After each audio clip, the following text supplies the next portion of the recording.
Hi everyone, and welcome to the Gerontological Society of America's Career Conversation, Advancing Gerontological Expertise Through Scholarship, the AGES program. I am Dr. Juanita Bacsu, a Canada Research Chair in Nursing and Population Health out here at Thompson Rivers University in Canada. So before we get started with today's program, I'd like to provide a few logistical considerations. Please keep your audio on mute during the event and submit your questions through the Zoom chat. We also invite you to view this event in the Zoom speaker view mode. And this career conversation is being recorded and will be available after the event on the GSA website. So I'm joined today by GSA members Dr. Matthew Lee Smith and Gina Schoen. Matthew, Gina, and I are members of the GSA Career Conversations work group that plans the career conversations and mentoring consultancies. GSA's Career Conversations provides a forum for an exchange of ideas about issues and strategies to build a successful career in gerontology. Matthew, over to you. And I'm so happy to be here and really just be joined by all of you. So are you a new or early career faculty member wanting to increase your scholarly productivity? Because if so, Career Conversation today will be perfect for you about the AGES program. During this session, Juanita and I will provide an overview of the AGES program and also discuss the application process and deadlines. We'll also have Justine join us, who recently completed the AGES program over the past year, and she will be able to share some of her insights and experiences with us about the program. And during the session, we encourage questions and interaction from you all. We would love to have the audience participate. So feel free to share your questions in the chat. With that said, let's go ahead and get started with the session. Juanita, I'm going to start off by asking you a series of questions. What is the AGES program? Why was the AGES program created, and why is it needed? Great questions, Matthew. I couldn't have asked them better myself. So really the AGES model, it's a mentorship model to provide peer support, team-based science, interdisciplinary collaboration, and at the end of the day, really enhance productivity for new and early career faculty members through co-authorship opportunities. So when I first started my position here at TRU, I was at a new institution. I didn't have really any collaborators that focused on gerontology that I knew of at the time. And so I was thinking, what can we do? And then I do some great work with the Gerontological Society of America. They've just been such a beyond a support, right? And so reached out to them and we collaborated together. And Matthew, with yourself, we created this amazing AGES program, a pilot program actually, where new faculty and early career faculty could come together to kind of inspire, elevate, and educate each other and just kind of help encourage and motivate each other to kind of get to the next level. What can we do to be productive? How can we collaborate? Is it research that we're doing? Is it publications that we're doing? And so this past year, I was really fortunate to have a great group of people on our AGES program. We had 5 selected members who came together. We are all new and early career faculty members, and we just came together and we met monthly from November into July. And the first 30 minutes of each meeting, we'd provide kind of a educational, here, how's it going? What can we do to support you? And so it was a really back and forth process, I'd say. Matthew, feel free to jump in at any time. And then the other 30 minutes, we'd invite these amazing international guest speakers and inspirational guest speakers to come and kind of motivate us and educate us. So we had speakers from like top gerontology journals, editors of top gerontology journals to share insights. What can we do to kind of make our articles more marketable? And what can we do to kind of inspire, make sure the work that we're doing is having impact? And so we had Jerry Pell, the podcast, one of the top podcast producers in North America, come and join us and give us some tips. And so I don't know, it's just been really an incredible experience. I would add to that, because as new or early career faculty members, we have so many different responsibilities. Naturally, research can be one of those, and it's very important, but we have so many other responsibilities in terms of teaching and serving on committees and working with students, that this is a great program and opportunity to leverage your efforts with other scholars and create this team science approach so that we can all help each other get more publications, advance science, and advance our careers. For sure, 100%. It is all about, what can we do to be more productive at the end of the day? How can we increase, our CVs so we can try and, work towards that goal of tenure? But also, there's so much peer support happening, I think, in the program that we've seen already in our pilot that we ran last year. So it wasn't just, we're co-producing publications together, but we're also, we're doing conference abstracts together now. We're talking about hiring bringing in, working with a statistician, it's just growing into something really great. And I think that's what's so neat about this program is the members of our team really help decide where we're going. So also those great speakers that we're bringing in, our members give us suggestions, what would be some useful topics for us to learn about at our monthly sessions that would help elevate us individually and also collaboratively as a team. And so I think that's been really kind of a successful component that we've found. And that so many of our pilot members of the AGES program are wanting to continue, which is another great sign of success. Yeah, 100%. I think something else that would be useful to mention too. So we had 5 people join us, Matthew, on the pilot program. And out of the 5, how many manuscripts at the end of the day did we all kind of co-publish together and work on? I'm trying to remember the count there. I believe it was 7 total Yeah, that's manuscripts. incredible. Yeah, that still blows me away. I was just like, what was the number? Like, oh, was it 5? Yeah, it was 7, wasn't it? It Yeah. was So 7. to be able to put that on your CV, it's just like, this is incredible. Oh, that's amazing. I see we have Dorina on our call, and we Good. also have Justine and Chris Moss. So we have 3 members that participated in our pilot program.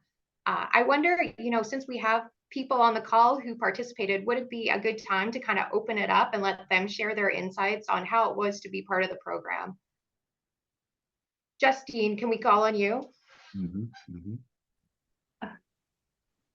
Hi, I'm sorry, I just joined. My last meeting ran over. Can you repeat the question? For sure. So we're just kind of sharing how the experience was with the AGES pilot program. So as a member of the AGES program, what were some of the benefits, I guess, or what was the strength of the program that you think would be useful to share with other people that are considering joining the AGES group? Sure, thank you for repeating that. So I think one of the key things is building a new network. So I did know a couple people who we were writing with, but I also met other people I've as part of this group I've never worked with before. And so working on manuscripts together, and then having a solid output together, a tangible output. So each person was working on a manuscript and everybody gave input. So we'll have additional manuscripts at the end, and then that network to continue to work on manuscripts together has been really fabulous. So those are some of the key things. I think Amazing. also attending the monthly meetings were really helpful. We got to hear from various speakers who had some various things to say. Some people sort of inspired us to write more. Other people talked about their process for writing. So I found that to be very valuable. Wonderful. Absolutely. I'm wondering if we should open up the floor to Dorina. Yeah, that would be excellent. Thank you. So yeah, I think I totally agree with Justine. I think one additional comment I wanted to make is I think what was different about this experience is that the other people in most manuscripts were like actually writing and actually like providing, I think, helpful feedback, because I have been on teams and I have done that myself where I would, as a student, for example, draft everything myself and then send it to my advisor, and then they would add comments. But here like specifically there were sections that were written by other members, and even though it may seem like common knowledge to people, I think sometimes it's hard to make that jump from writing it all yourself to trusting others and like trusting the process and learning about each other. And so I thought that was a really good exercise, like how to take what others have written, make it into a cohesive manuscript, and actually like trust the process. And so that was like an opening for me, and I was very, and that, you know, and I was like, I think telling Justine or someone else that what happened to me is I was, you know, stuck on my manuscript. I was like, you know, I think I gave it all my thought, and nothing else is coming, but I know it needs to move along. So at that point I said, you know, I think I said it to the group, and I said, okay, here's kind of where I'm stuck, and people add that. And once people added their you know, additional thoughts to it, and in the meantime I had contacted the statistician, and they helped me get through. And then when I looked at it, I was like, you know, if I was by myself, I would have just been sitting at it and staring at it. So I thought that was a really neat exercise, and in the comments like came in right away. And so that was really, really awesome. So I'll stop here. It's amazing. Great feedback. We also have Chris. Is Chris on as well? Yes, I'm here. So I think what I like the most and benefit the most is the team science approach that I learned a lot. So I think for the 5 of us or the 7 of us, we each have like similar topics of interest, but also like different angles looking at the topic, for example, like dementia, and like being able to collaborate with others on different manuscripts kind of helped me widen my exposure to just like different topics that are, you know, within the field of dementia research or within the field of like aging research. And that helps a lot because different people brings in different angles into looking at framing some of those issues. And that really, you know, get our juices flowing in our mind of like, okay, what would be the next research question that we would want to answer or to study? So that I think that exercise have been very helpful. The other thing I like is similar to what Dorina is saying is when we collaborate with others and writing manuscripts, different people have different processes that work for them. And also for me, like I remember in one of the section, we talk about this exercise or like having this table, like filling out like, okay, what would work for me if I'm soliciting input from others? Is it like something I want, like, you know, comments on the side, or like something like, you know, solid writing in the adding the text in the document? Even something like these kind of minor, I have never thought about it, like on how to, you know, what are some of the processes that work with others in terms of, you know, co-writing a manuscript. So that really helps me to kind of think about the processes that I have that work for me, and also maybe work for other different teams when we come together to do team science projects in the future as well. For sure, definitely. That's a huge point. I think too, just the productivity. Like I think about some of the speakers that we brought in and the level of inspiration. We had one speaker who was a regular, she'd write commentaries for the New Yorker. And oh my word, just her take and perspective on, you know, the importance of writing these commentaries and getting out this important work just kind of lit a fire. I just remember leaving her talk and just being like, man, I have to go write. Like, you know how it is. We all do the research, and sometimes we lose kind of the focus of, you know, why it's so critical to get it out there. And then you sit down, you know, you have this time, you have 30 minutes to kind of connect with these amazing people and just kind of hear from them. And it just, I don't know, I found it just so inspirational. And two, just strategies, you know, sharing with the group that peer collaboration about what works for different people to get you motivated and get it done, so that, you know, we all are balancing 1,000 tasks as new and early career faculty. And so Matthew, I think you came and gave a talk one day, and it was about how do we get this organized? How do we make sure it happens? How do we make sure we all produce a manuscript by the end, you know, where we're actually having tangible outcomes and getting it done in these timelines while balancing everything else. And so I think that was so useful. Just that time management, the tips for time management and organization has been so useful. I've found that really, really helpful. And I want to echo all of that because I love the two-prong approach. One is that productivity, and that's certainly something that the AGES program really wants to emphasize. But two, it's more of those actionable, practical, realistic strategies that we can all do to reach our goals. And I mean, don't forget about the paper in a day talk that we had, where we were able to learn we all have our own preferences, we all have our own styles, and oftentimes we're just operating on our own, as Dorina was saying, in terms of we're expected sometimes to write the manuscript from top to bottom. Well, that's not really team science at its best. So we want to support each other. We want to learn each other's preferences and strategies. And we had someone come in and talk about paper in a day. How do you do the homework, but show up on one day and attempt to write an entire publishable manuscript with the team in person in a day? And just fun things like that, which I believe, Juanita, you even tried in practice. Yeah, it was kind of incredible. I know after she came and gave us that talk about paper in a day, I think there's 3 of us that I spoke with in our group of 7 that ran out and we all did the paper in a day approach. And so manuscripts, again, immediately following those talks, it's just incredible the impact that some of these speakers can have on your productivity, just giving you that insight of, what do you need to get it done?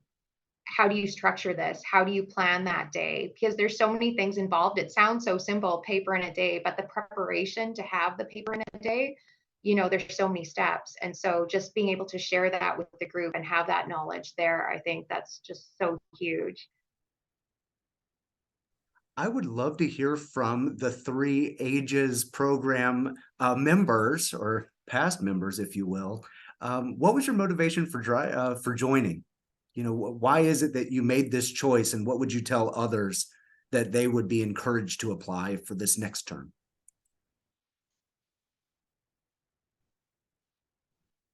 I personally was looking for a network to co-write with and to help increase my productivity. So I started as an assistant professor during the pandemic.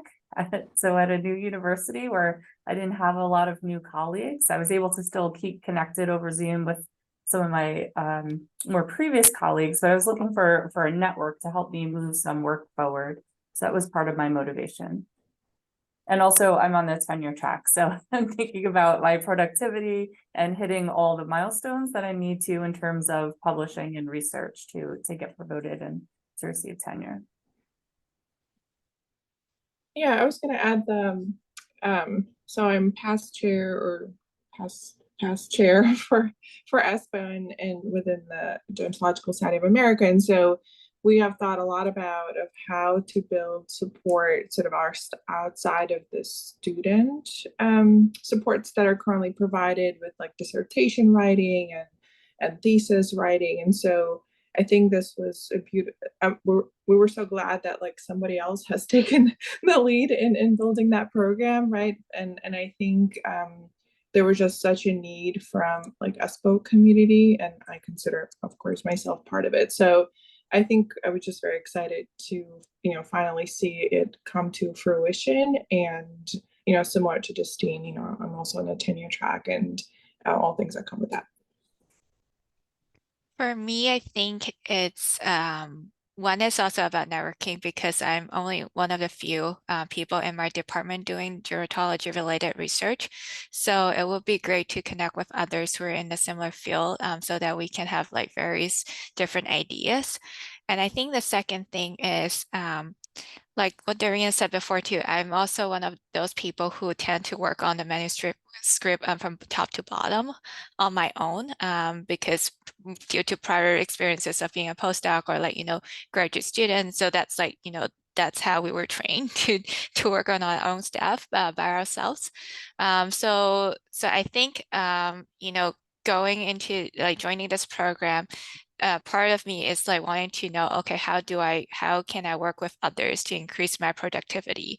Like not just me, writing my own manuscript, but also solicit other people's input. And at the same time can also be contributing my own part on other people's work as well. For sure, definitely. All great features. So I guess we've talked about some of the benefits of our program and how it's kind of helped us along the way. Definitely, like Oh man, doing my APAR this year and my CV updating for my departmental review, felt so good, right? To have like additional things to put down. And so that was so great. And now just to have this team, this network across North America that I can connect and collaborate with. I know we're all looking forward to, the GSA in Tampa, the conference down there. And we're even talking about, doing a paper in a day down there now because we know each other's working styles.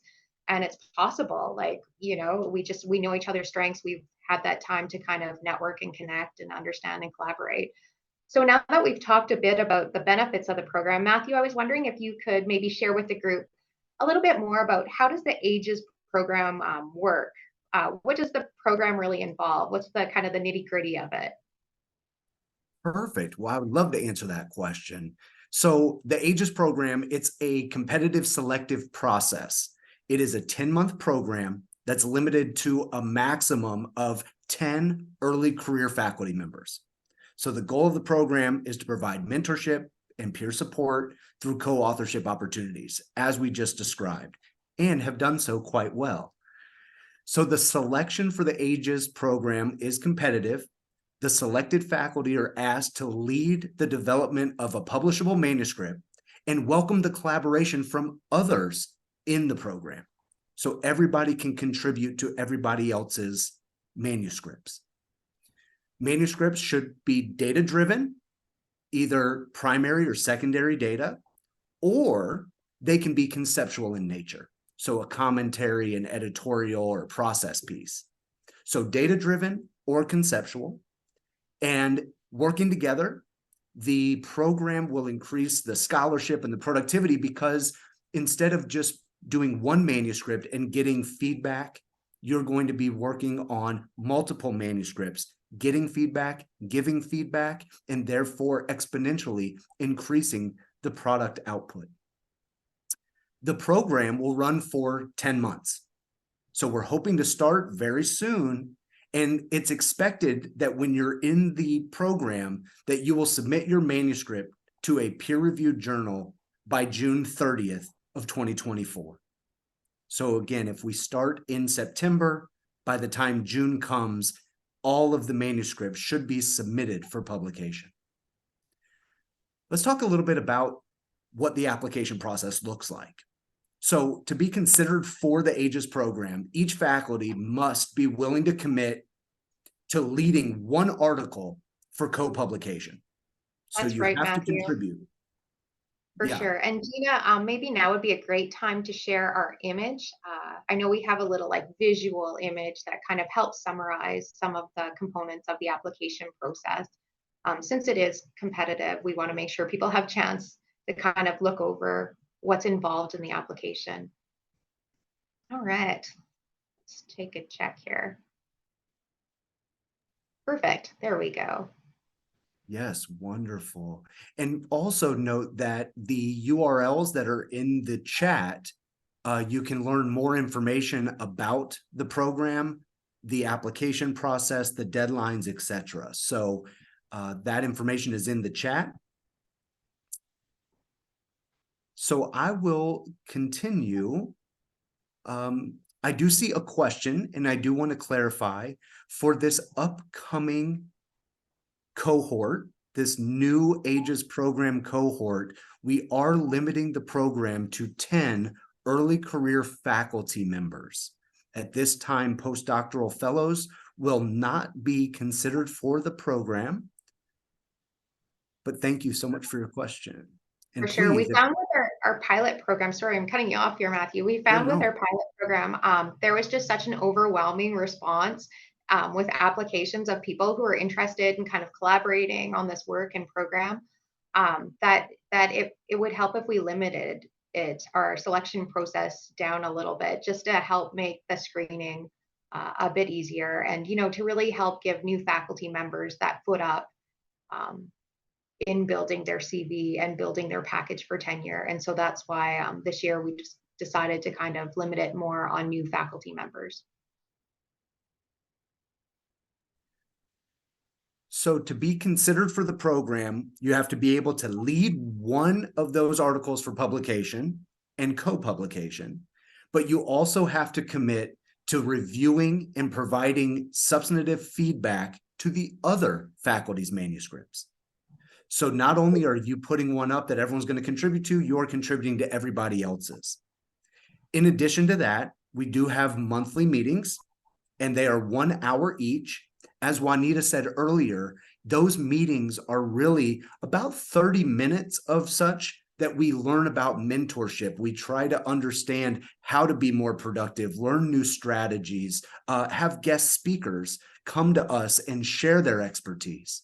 And then the second part, the last 30 minutes, are really about the manuscripts themselves, the processes, the collaboration, updates, check-ins, needs that any of the co-authors might have. So further, to be considered for the program, when you apply, you must be able to have the data that's going to be used for that manuscript available at the time of the application. The data has to be in hand and ready, and you need to be prepared to start writing that first manuscript immediately upon acceptance into the program. There's in the application process some questions that you are answering about your project, about your manuscript, but we want to make sure, because it's only 10 months, that we have the ability to hit the ground running, have the data in hand when you apply, and if you're accepted, to go ahead and be able to start that writing process. I see we're getting some great questions happening in the chat here over in the corner. So I want to make sure we're please do, Juanita. So I'm going to just read you a question here. Is the manuscript topic limited to one or more general topics accepted? So I know with our group, what we did do is we started with, let's all aim for one manuscript. But I know some of us were super just productive. And so, you know, some of us actually had a couple manuscripts come out. And so that's perfectly fine. It doesn't have to be limited to one manuscript. It can be more than one manuscript. But the goal is to, you know, let's start out with one manuscript topic and one area. And then after, you know, if you're super productive and get that done, then on to the next. I would also add that we were very fortunate in our pilot that everybody seemed to have an aspect of dementia. So therefore, there was a very nice collaboration and overlap of research interests. As Chris was saying, everybody had a different angle, but there was something about dementia that was common. That's not the case. You don't have to limit your research topic to just one aspect of aging. Any topic is going to be welcomed, and we'll do our best to be able to collaborate.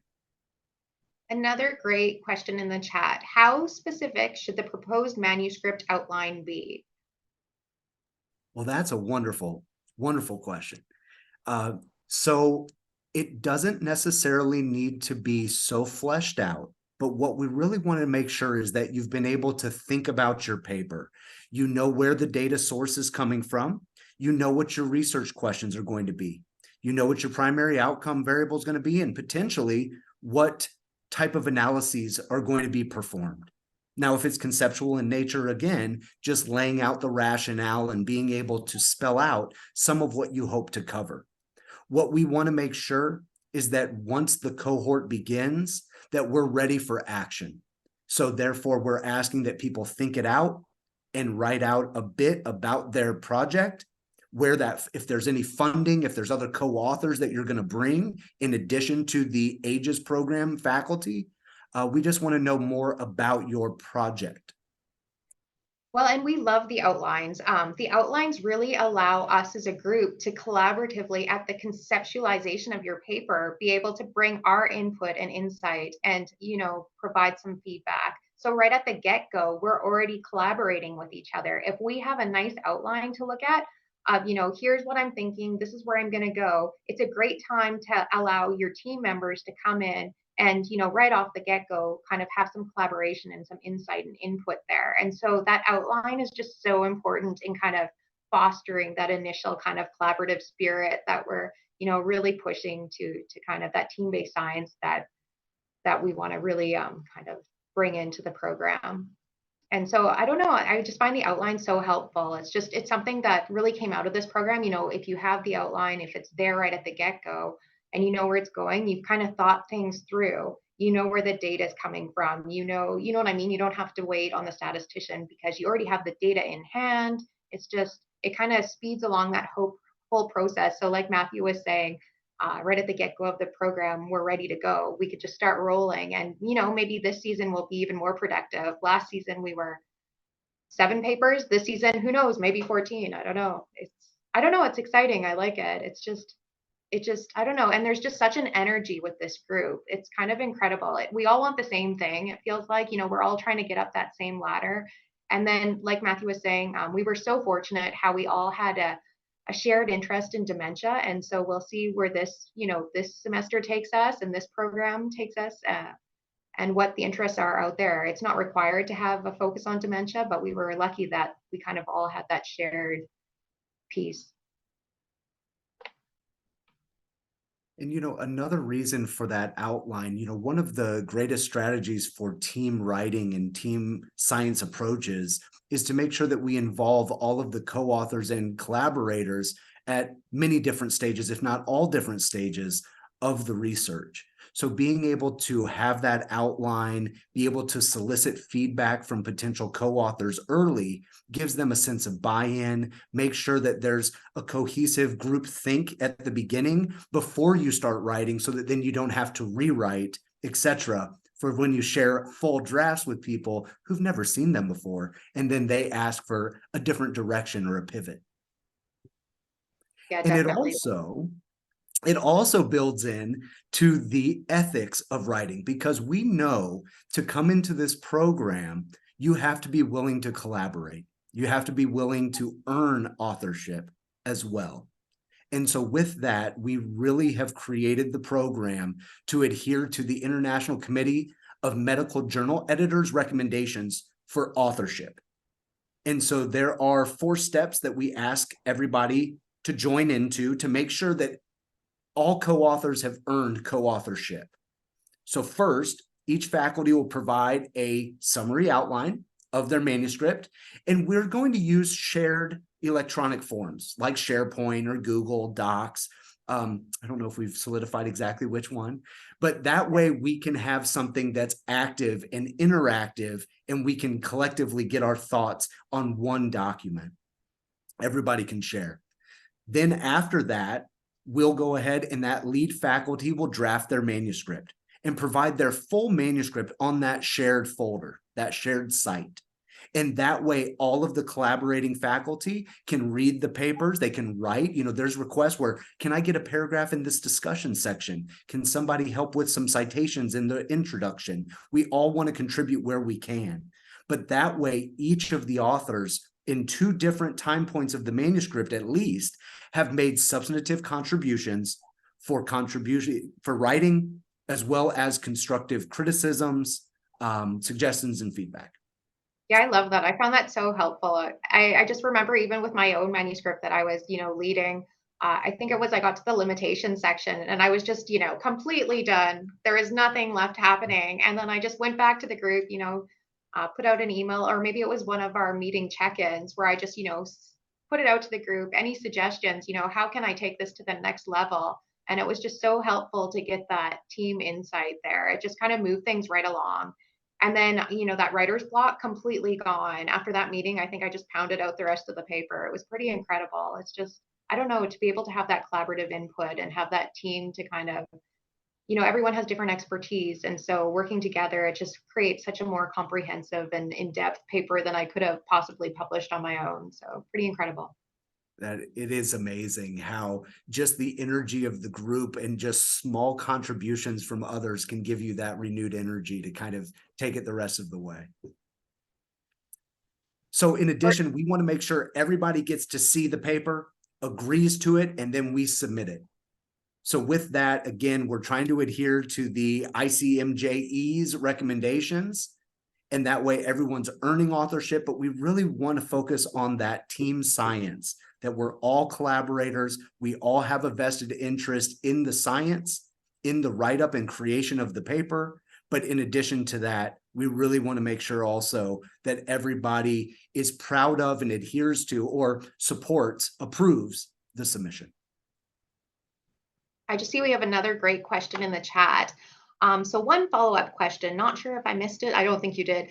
How can we submit the application for the AGES program? So the deadline for our application is coming up quickly. It is August 25th. And I see that Gina just posted the link to the application in our chat on the side panel here, along with a program description of the program. Excellent. Good to see some links happening. Always helpful.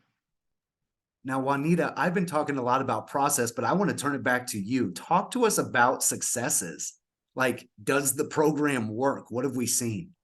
That is such a great question. And here I'd actually like to open it up. I see Justine is still on the call. Some of our participants that were involved in the initial pilot AGES program.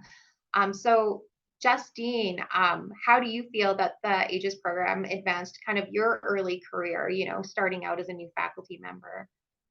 Yeah, I think it's been fabulous. You talked earlier about our annual review process. So we have our annual review coming up for me here at Drexel University in September. So I know I'm able to claim one of those papers that's already been published, that's come out of that group that I was a co-author on, which has been excellent. And we have a few other papers under review. And then my own manuscript, I'm doing some final edits based on the feedback that I received from the whole group. So we'll hopefully have that under review soon too. So it's been really great in terms of tangible products to say that, okay, yes, that we have done this, we've gotten it out. And also, I don't know if you mentioned about you, Juanita, that you put in the GSA abstract, I think, or for a different conference as well.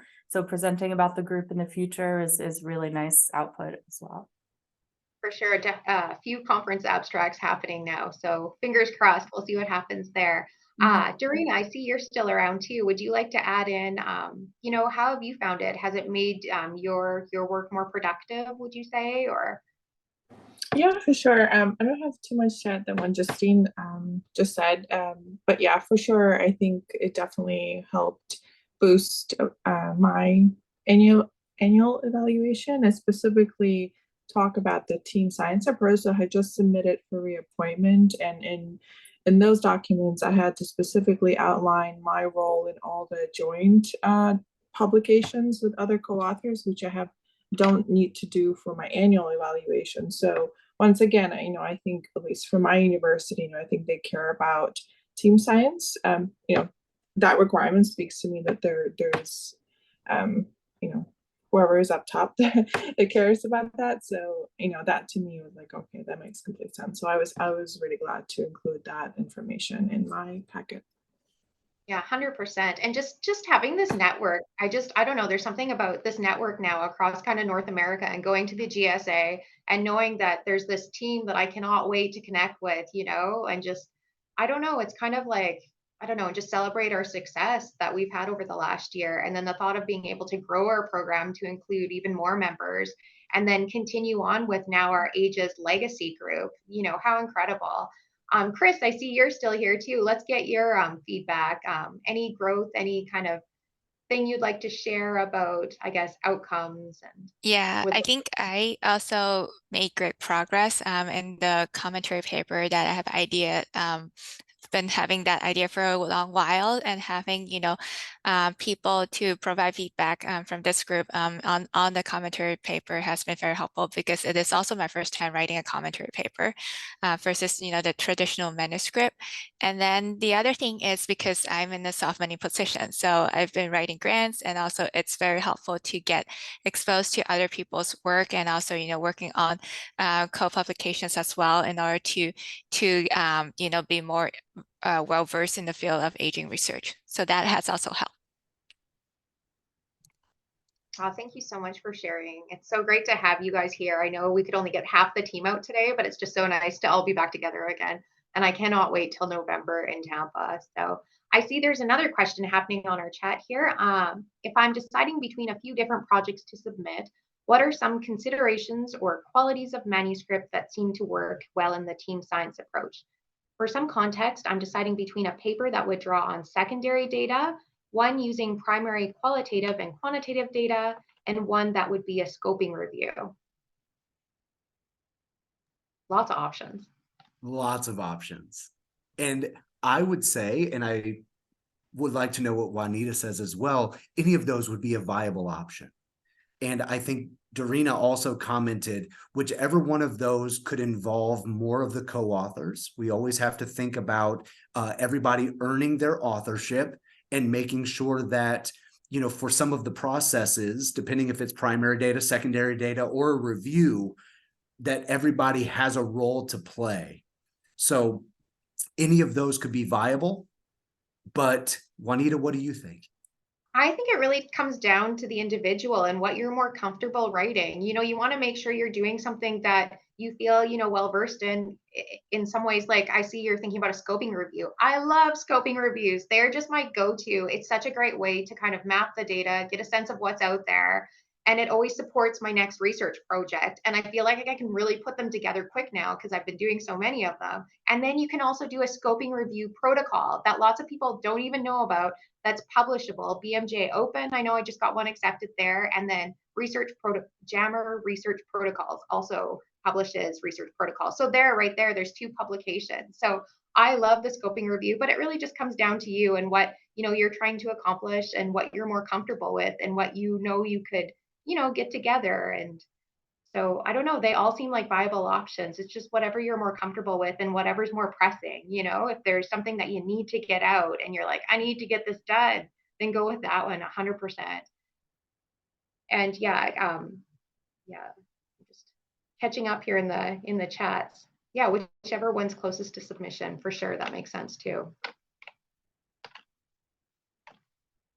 Yeah, the other thing I loved about our group is I'm awful at titles. Whenever I'm trying to come up with a title for my journal manuscript, I just love that, having that input. Oh my goodness, having so many useful suggestions, because that's something I've always struggled with, is titles. It's just not my thing. And so to have a group too, that's, you know, just those last minute details where you're just like, we can do something better here. And so it just pushed it elevated it to the next level. It was kind of incredible. So we have 15 minutes left. Yeah, let's open it up to group chat, any discussion. Feel free to, you know, unmute yourself, raise your hand. We want to make today as interactive and collaborative as possible. And so, you know, answer any questions or, you know, things that you might be wondering about with the group. How does it work? You know.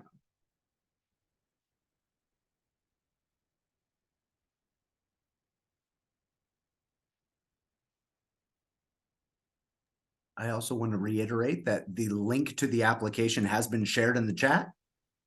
And so for anybody who's wondering about that, please check it out. Let us know if you have any questions. Yeah, and you'll notice in the application, we do ask questions, but what we found over this past year is the more we can flesh out things, the easier it makes the process. So it's so good to already come into the program thinking, you know, these 3 journals I think are a really good fit with my article, especially if you're looking at, you know, resubmission too. It's always nice to have a backup plan. And then just being productive. If you can write your article and template it to that journal, it helps to save so much time than having to reformat it all for a different journal. And so there just seems to be so many tips that I've learned working with our group this past year, you know, just things to think about to kind of keep things on task and moving along while we're trying to juggle this whole new world of faculty, you know, membership and what that involves. We certainly have learned a lot, and we've refined the program for success and more success in mind. For example, the pilot was only 7 months, and we were wildly productive, but now we're going to be doing 10 months. Yeah, I think that's something that really came out of our program is, you know, if we could have even more time together, you know, we could produce even more, we could be even more productive. And, you know, maybe too at the GSA, we can schedule a get together where we can actually connect with people in person. And I think that would be just so great as well, to be able to kind of have a chance to meet up with, you know, people who are able to attend and then include those virtually that maybe can't go down in person. I would also say, as early career faculty, one of the best strategies for long-term productivity is identifying your colleagues early that you're going to collaborate. Some of my colleagues from right when I was a brand new assistant professor are still my collaborators, and we have exponentially been more productive for the time. And I hope that this, and I'm confident that this AGES program and the Legacy program will be just that, a network that can be ongoing.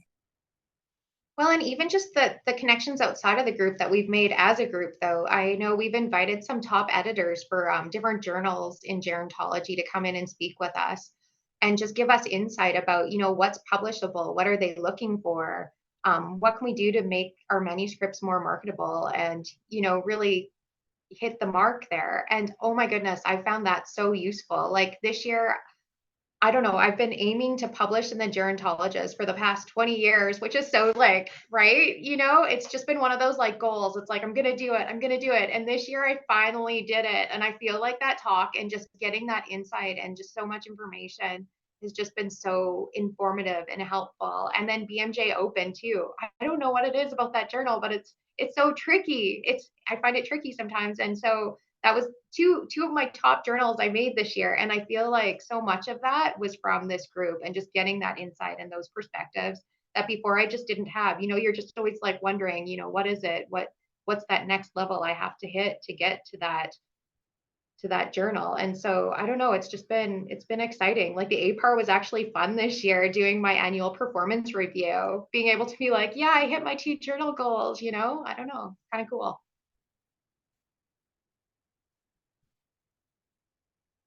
It is amazing when processes like that are fun. So we all strive for that kind of success.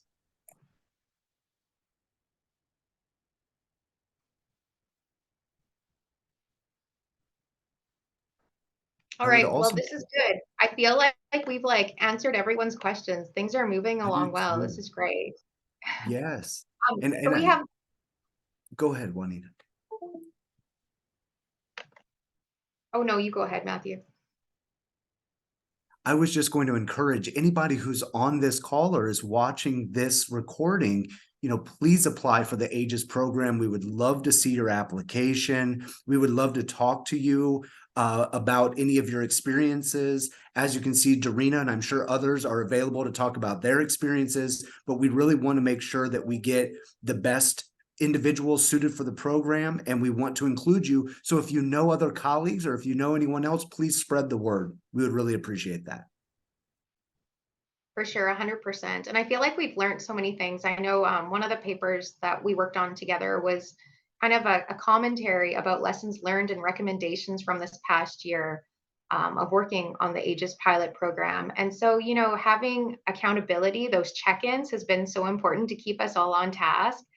We're monthly, we get together and we're like, hey, how's it going? Those check-ins, it's just been so important. And then also having flexibility and adaptability, as early career faculty and new members, we know that there's so many, timelines that we're balancing. And so we're making sure that we're adaptable and we're flexible. And so we're always checking in with our members to say, hey, what's working? Hey, what's not working?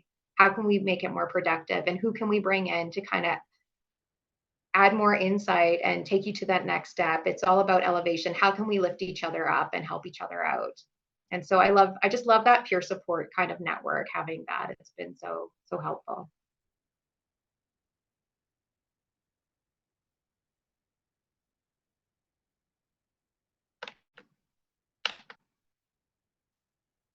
All right, we are right on schedule. So we are at our last 10-minute mark. So I guess as we close our conversation today, we encourage our audience members to really consider applying for the AGES program and connecting, take advantage of existing resources out at your university just to help enhance your productivity. I know even just simple things like at the library, there's always experts that you can go to if you're working on that scoping review or, whatever it takes.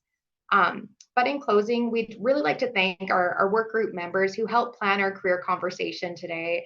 And thank you guys so much, our participants, for attending and all your questions and comments. And also, lastly, a huge thank you to Gina Schoen from the GSA for the behind the scenes coordination that made our GSA career conversation today possible. I echo that as well. Thank you to Gina. And also, if you haven't already completed our evaluation survey, with the link in the chat will be sent, please go ahead and send that out. And we would appreciate your feedback. And we would like to follow up with you at any given time. We look forward to your application. And thank you so much tell your friends, and have a wonderful day.